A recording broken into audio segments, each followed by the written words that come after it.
Hello everyone, welcome to my YouTube channel प्रविद शिखा। आज की वीडियो में हम पढ़ेंगे silent features of growth strategy during the period 1950 to 1990 and it's good and bad effects. ठीक है, साइलेंट फीचर्स से स्टार्ट करते हैं।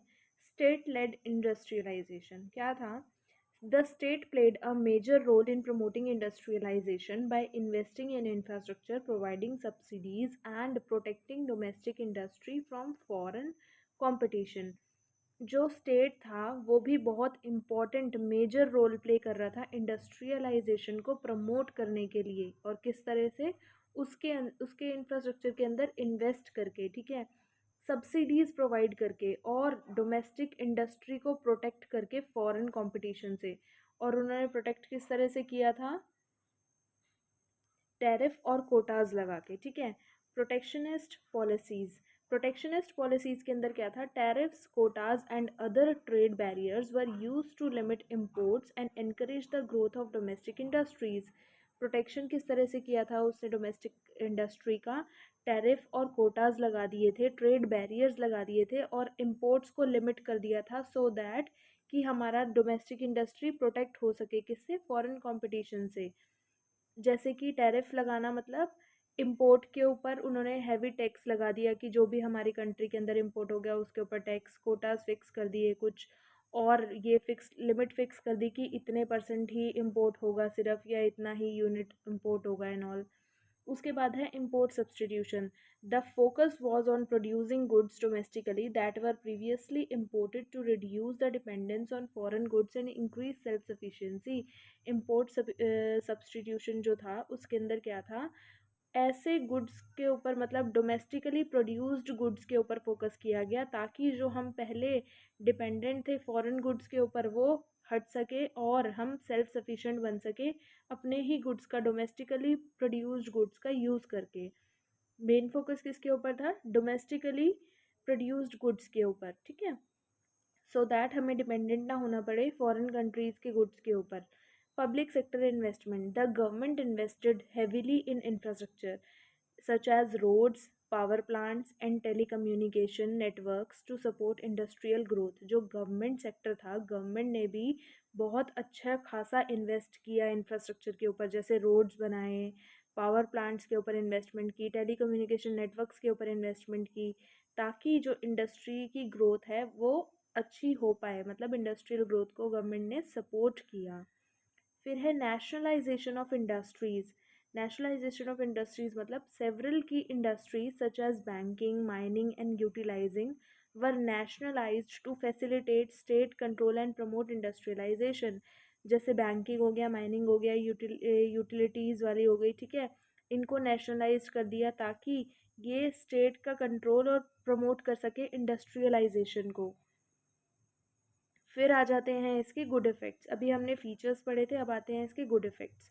Rapid economic growth. The growth strategy led to rapid economic growth particularly in countries that were previously underdeveloped. हमें एक बहुत अच्छी rapid growth देखने को मिली, ठीक है। क्यों? क्योंकि द ग्रोथ स्ट्रेटजी थी वो एक इकोनॉमिक ग्रोथ की, वो रैपिड हो, मतलब रैपिड हो गई, तेज़ी से हमें इकोनॉमिक ग्रोथ देखने को मिली ऐसी कंट्रीज़ में जो कि पहले अंडर डेवलप्ड हुआ करती थी। फिर है industrialisation. The strategy led to the growth of manufacturing industries and increased industrialisation which provide employment opportunities and contribute to economic development.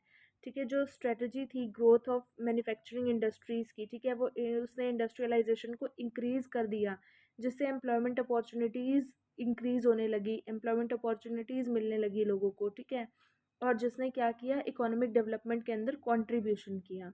फिर है technological development. The focus on developing domestic industries led to the transfer of technology and knowledge which help to build up domestic capabilities and promote innovation. जो main focus था वो domestic industries को develop करने पे हो गया, जैसे कि टेक्नोलॉजी और नॉलेज ट्रांसफ़र के ऊपर हो गया, ठीक है, जिसने क्या किया? डोमेस्टिक कैपेबिलिटीज़ को बिल्ड किया और स्ट्रॉन्ग बनाया और इनोवेशन को भी प्रमोट किया। फिर आ जाते हैं इसके बैड इफ़ेक्ट्स। बैड इफ़ेक्ट्स में क्या है? Dependence on the state. The state led growth strategies created a dependence on the government for subsidies and protection which led to inefficiencies and corruption। मतलब स्टेट के ऊपर डिपेंडेंसी आ गई किस तरह से, मतलब हम स्टेट के ऊपर डिपेंड हो गए अपनी ग्रोथ स्ट्रेटजीज़ के लिए वजह से, ठीक है, गवर्नमेंट के ऊपर डिपेंडेंट हो गए किसके लिए, ताकि हमारी ग्रोथ हो किसकी वजह से, गवर्नमेंट की वजह से। जैसे हम डिपेंडेंट किस चीज़ के लिए, सब्सिडीज़ के लिए हो गए कि गवर्नमेंट हमें छूट देगी, प्रोटेक्शन प्रोवाइड करेगी, जिससे क्या आने लगा, इनएफिशिएंसी आने लगी, ढंग से काम होना बंद हो गया, कम हो गया एक तरह से, और करप्शन आने लगा धीरे धीरे। फिर है inefficient industries.